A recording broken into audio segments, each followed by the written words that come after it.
12 chests full of treasure on this island, and there's a lot more where that came from. After Spain defeated the Incas in the 16th century, a Roman Catholic church was built in Lima, Peru. After hundreds of years, this church managed to gather an incredible amount of gold and other valuables. However, in the 19th century, Spain's colonies began fighting for their freedom. Knowing that Lima, Peru was on the brink of a hostile outbreak, they entrusted their countless relics, gold, silver, and more to a captain named William Thompson. But this decision would prove to be the worst mistake they could have made for the Spanish, and could end up being incredibly profitable to the lucky treasure hunters that stumble upon the lost treasure of Lima. If you've come in search of adventure, then you're in the right place. I talk about history, folklore, and that little gray area where the two meet. Now, towards the end of this, I will be telling you what island this treasure is supposedly located on, but before we know where it is, we need to understand why it's actually there.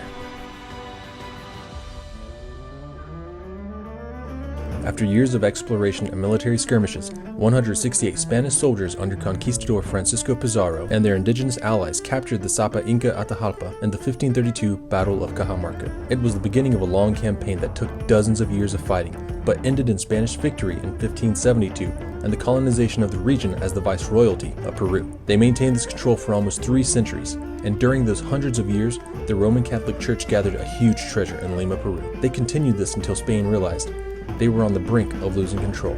Due to Spain's restrictions of trade between other countries and their colonies, their settlers grew increasingly frustrated. This caused the colonies to fight back.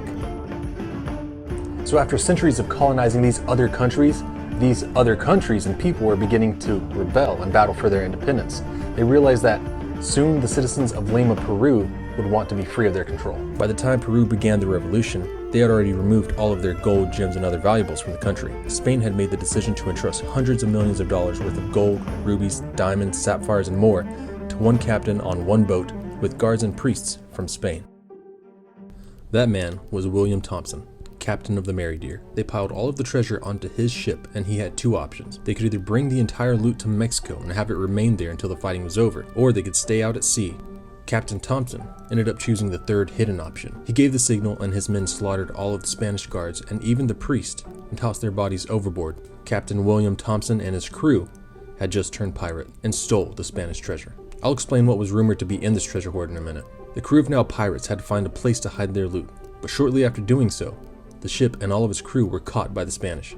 They began hanging every single one of the men for piracy until Captain Thompson struck a deal for his life and his first mate. He spoke to the Spanish and told them, "If you let us live, James and I will take you right to the treasure." So in a desperate attempt to regain their millions and millions worth of lost treasure, they agreed and sailed to a tiny island off the shores of Costa Rica. But when you put 2 men on an island that they have already explored, you've just given them the upper hand. William and James hit the ground running into the jungle, and while the Spanish would chase after them, the 2 men were never heard from again. And as far as the treasure goes, supposedly it's still out there.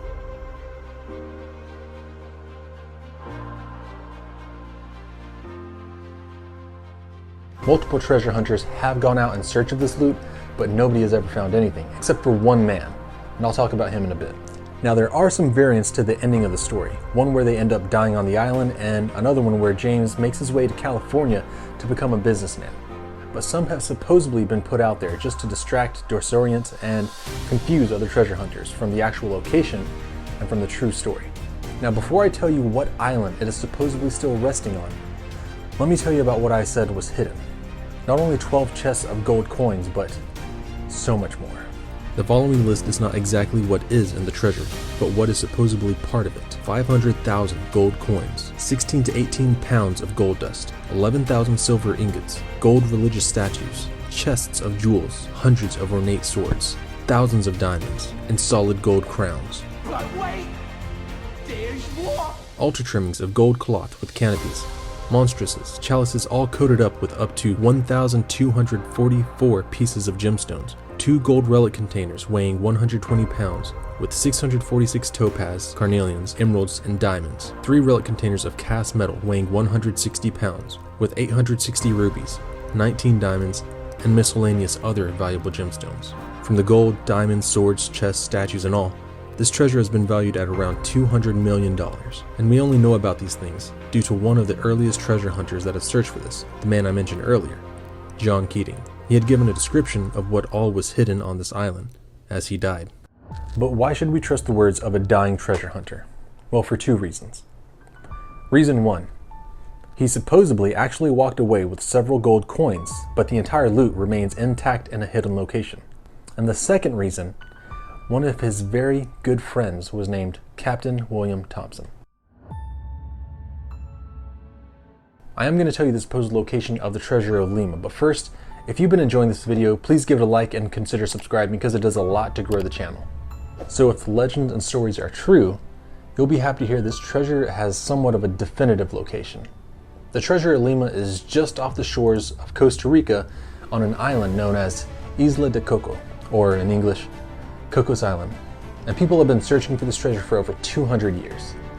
Well, at least until recently. The Costa Rican government has stated that no more treasure hunting is allowed, and if you do manage to find anything, you have to turn it in to the police or risk going to jail. But before the restrictions, people like Bugsy Siegel, Theodore Roosevelt, Errol Flynn, and Sir Malcolm Campbell have all searched for this treasure. And then there was August Gisler, a German adventurer who had become obsessed with the treasure and lived on the island trying to locate it. He even became the governor of the island and searched for 19 years, but unfortunately for him, he never found anything. But not all is lost. A more recent treasure hunt led by Sean Whitehead began in 2012 with the permissions of the Costa Rican government. While he didn't find anything, that just goes to show it isn't impossible to go searching for this treasure, just very difficult. There's even purportedly pirate treasure hidden here by other pirates. So not only is the $200 million Treasure of Lima supposedly here, but there could very well be millions more hidden on the Cocos Islands. Now YouTube told me to suggest this video, so go ahead and check that out, and I'll see you there.